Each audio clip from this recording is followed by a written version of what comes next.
I never should have come here. I want to go home. Walking just won't cut it for crossing the ocean. My name is Shishigami. Our teacher praised me because only 2 students got a perfect score. And I was one of them. He joked that I'm no longer flunking Shishigami. Now I'm acing Shishigami. He even told the rest of the class to follow our example. During break, my friends told me I've been doing well lately. They also joked, asking how much I bribed the teacher. I told them they were too cynical and said I achieved this through preparation and review. No way! Later, I hit my 5th home run in a row. My classmates were in disbelief. Once again, my friends asked when I got this good at baseball. They even asked me to join the baseball team, but I turned them down and told them I'm just good at batting. With Shishigami on our side, we'll definitely win tomorrow's sports festival. We're counting on you, Major Leaguer. Just a month ago, my life was full of limitations, until I found something in the ground. It looked like a switch. I picked it up and tried to inspect it. Was it part of some machine? Or maybe one of those prank shock toys? I ran my fingers over the button. It creeped me out, but I couldn't stop myself. I had to press it. Nothing happened. What the heck? Nothing at all? Geez, I got my hopes up for nothing. I walked away, disappointed, until I noticed something strange. A bird was frozen mid-air. Huh? Time stopped? I pressed the button again, and everything snapped back to normal. This is incredible. It's the real deal. For a test, I pretended to be writing right until time was almost up. Then, I stopped time and copied my classmates' answers. Too easy. That's how I got my perfect score. As for baseball, it's just like mashing the timing button in a video game. Stop time, make micro adjustments. Home run. The weird thing about this frozen world is that I never get tired or need sleep. Sure, I can only move objects I've touched beforehand, which is a bit inconvenient sometimes, but with infinite time and a space where no one can interfere, I'm unstoppable. The sports festival, huh?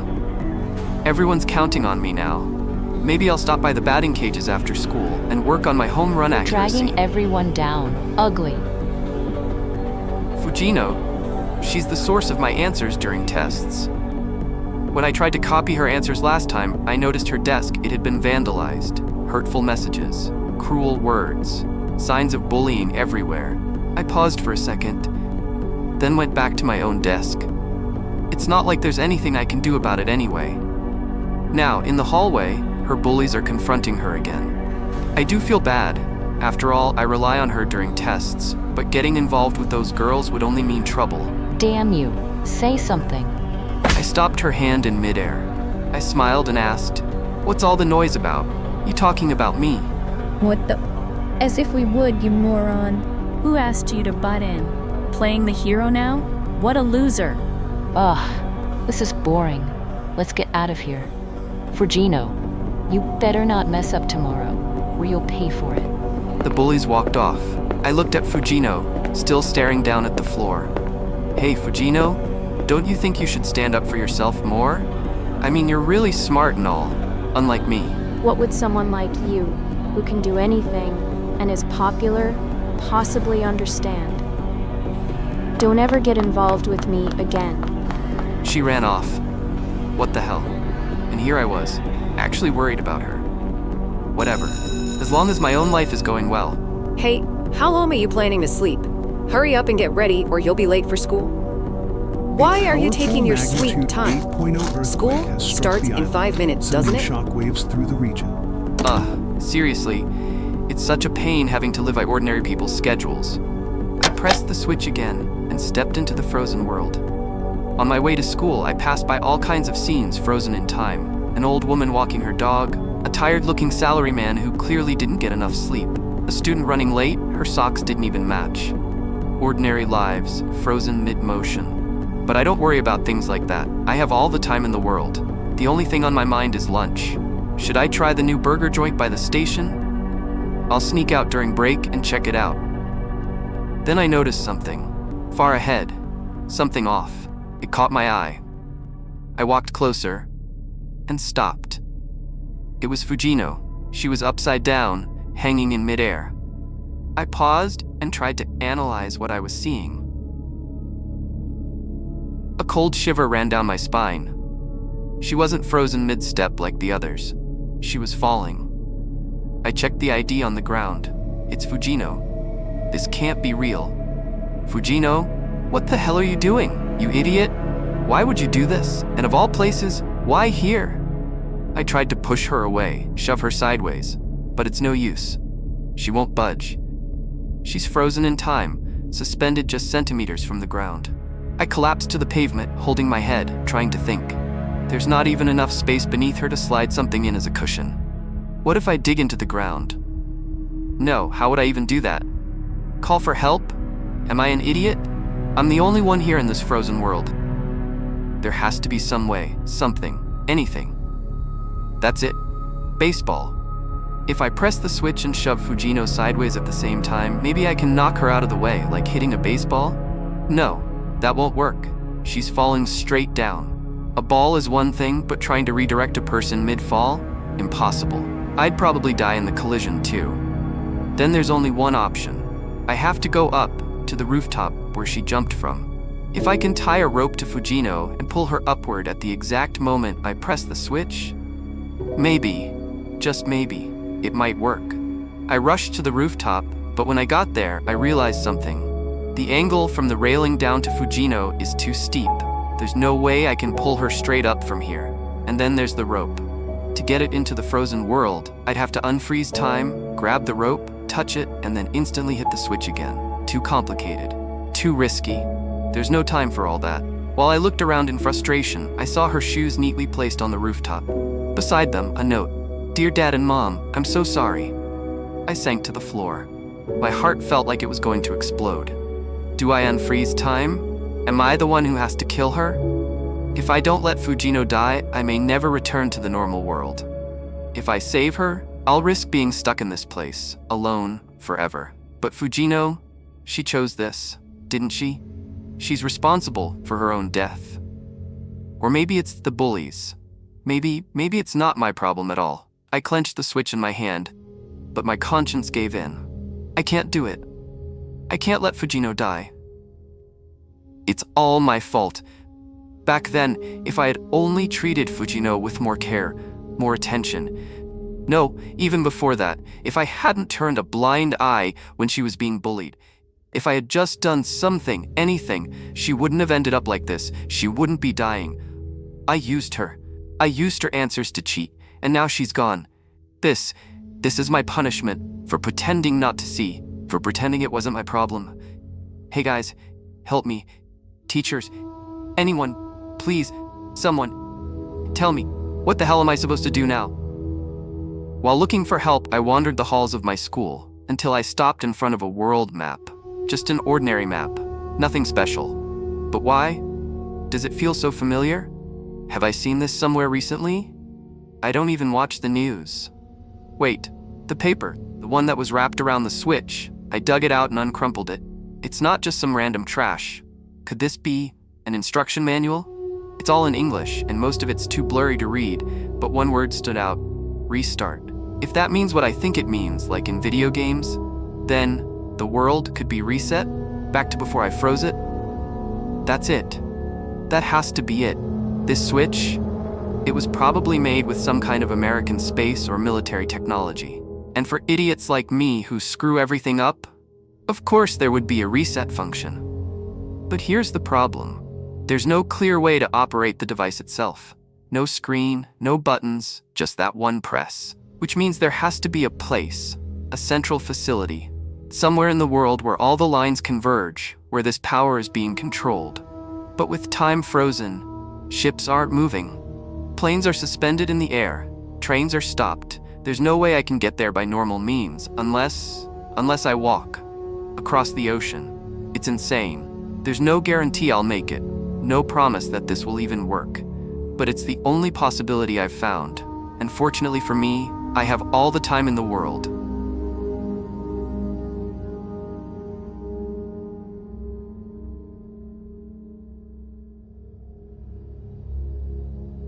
I never should have come here. I want to go back. A body that never tires. A world locked in silence so deep it hurts. Just endless blue. Blue, blue, blue. No sense of progress. No end in sight. Am I lost? I must have walked far enough by now. But what if this doesn't work? This is torture. Walking just won't cut it for crossing the ocean. I want to stop. If I press the switch now, all of this pain ends. Just one press, and I'll unfreeze time while standing here in the middle of the ocean. No one to save me. No one to know. I'll drown, sink, become fish food, fade away, just another piece of floating debris. Maybe that's fine. If I die with her, everything wraps up nice and neat, doesn't it? But just as my finger hovers over the switch, I see something, a shadow, far off in the distance. I run like hell. I rush toward the shadow I saw, hoping it was land, but as always, reality proved disappointing. My knees give out. I collapse. It's not land. It's just an orca, hunting a dolphin. I realized it wasn't just her. If I had pressed the switch then, there were probably people everywhere on the verge of death. Some might have still had hope, a chance. I got up. I have to restart everything. This is too much. My life alone isn't enough to atone for this. And so I kept walking, and walking, and walking, until I finally reached the shore.